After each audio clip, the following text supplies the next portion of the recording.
Hello bookworms, welcome back to another Read Aloud. As you know, we always have interesting stories to tell you every week, and they all have themes to go with them.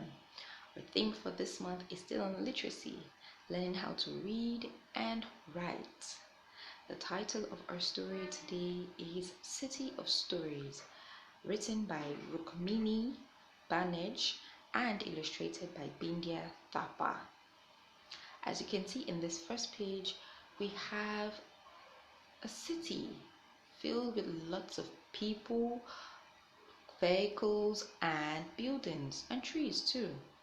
The people there are very busy, all doing their own business.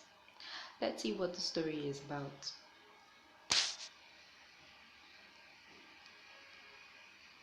There was once a little girl who lived in one of the biggest and busiest cities in the world.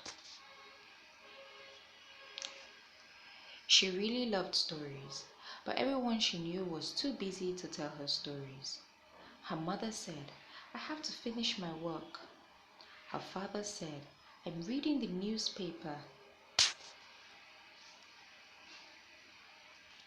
Her brother said, "Can't you see I'm playing cricket?"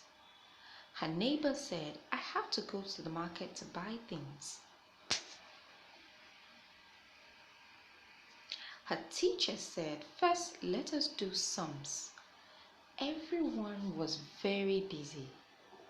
Everyone was always behind time. Many people were always tired and irritated and certainly had no time at all for stories. One day, Didi came to the little girl's school. Didi was not a teacher and she was not a student. She was older than the children and she was younger than the teachers. She had warm eyes and a soft smile. She was a friend of the children and she was a friend of the teachers.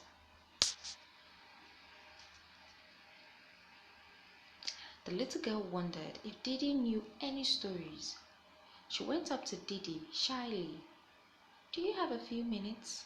Can you tell me a story?" Didi looked at the little girl very seriously. "Of course," she said. "I can tell you a story. What kind of story would you like?" The little girl's eyes grew big with anticipation. "Can you tell me a story about a lion?"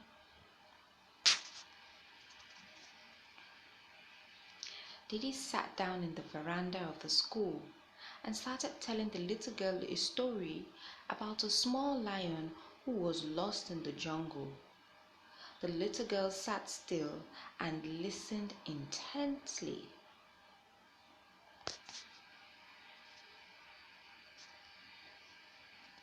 Didi's story was so vivid that she could feel the wind through the branches of the huge trees in the jungle, the soft swaying sounds of the tall grass, and the velvety fur of the small cub.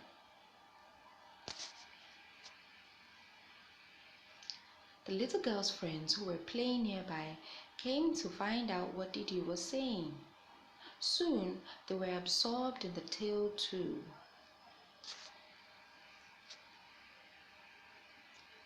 Before long, the little girl's entire class was around them, listening and imagining and demanding more stories. The little girl, her friends, and the teachers soon found out that Didi knew lots and lots of stories.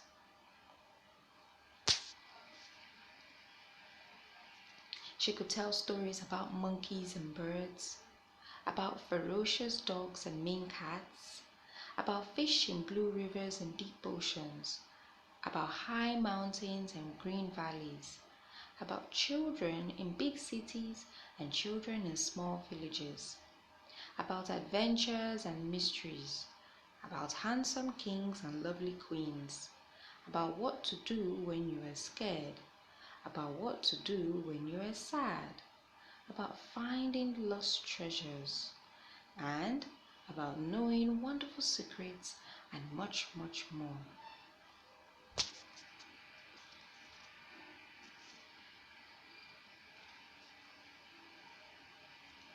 Every day, the little girl and her friends sat with Didi. Children from other classes came. Teachers of the school came. Children from neighboring schools came. Children who were not in school came. Children who had left school came. Children who were too young to go to school came. Some sat and listened. Some stood and listened.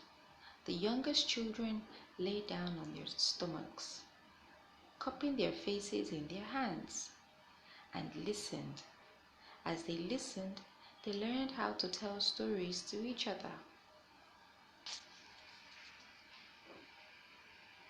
They learned how to build stories, how to spin stories, how to weave stories, how to embroider stories, how to cook stories, and how to fly stories like kites in a big blue sky.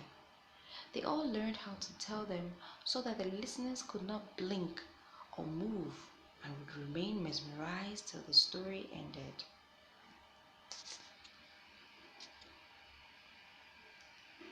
Slowly, through Didi, the little girl, and the children, stories began to spread through the city.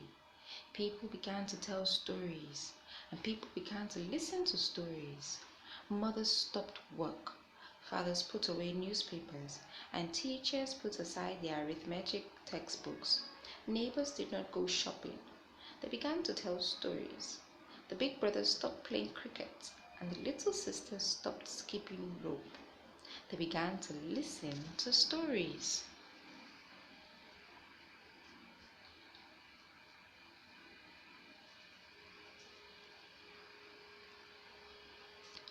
The bajwala stopped selling bhaji. The dudwala stopped delivering milk. The panwala put aside all the pan and supari. They all started listening to each other's stories. The bus driver left his bus and came to listen. The conductor forgot his bag of tickets and money in the bus. He was in such a hurry to tell the passengers his story. Trains did not run in the city because the drivers were too busy with stories. Newspapers were not printed. Buildings could not be built. The flyovers could not be completed. No restaurant served pulbaji. No biwala made pupuri. No fishermen went out to fish. No one was willing to do anything but tell stories and listen to stories.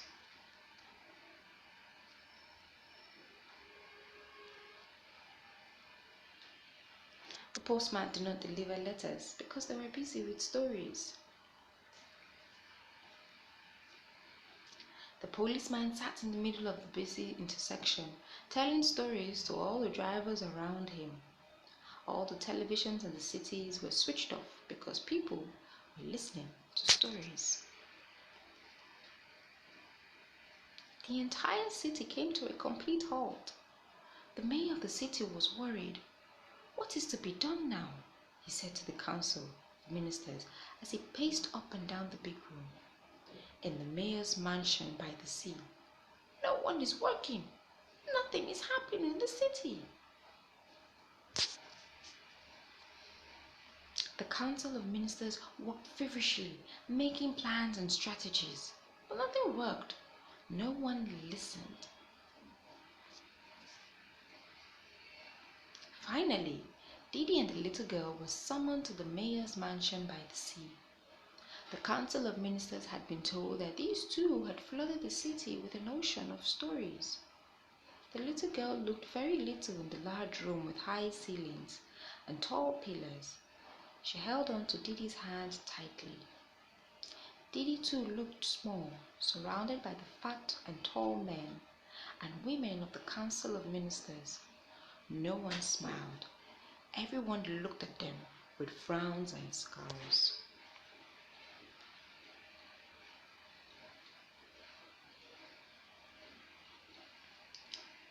"These stories have brought our big city to a halt. What do we do about this?" asked the mayor in his loud, booming voice. There was complete silence in the room. All you could hear were the distant murmurs of a story that the mayor's gardener was telling the mayor's bodyguards. The little girl gripped Diddy's hand even more tightly. Diddy looked straight at the mayor. Her voice was not loud, but it was very clear. "Let there be one story every morning and one story every evening," she said. "That way, everyone everywhere will have stories, but they can also go back to doing what they have to do." "Excellent idea," roared the mayor. The council of ministers clapped. The fat and tall men and women began to smile. The little girl loosened her tight hold on Diddy's fingers.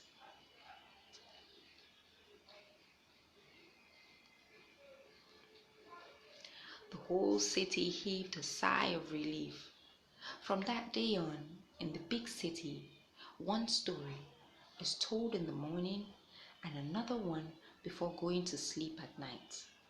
From that day on, the little girl and Diddy's big busy city is called the City of Stories. And that is the end. Thank you, bookworms, for listening to this interesting story. I hope you enjoyed it. And this book is dedicated to all the young people of Pratham who work with children. I'll see you in the next story. Have a lovely day.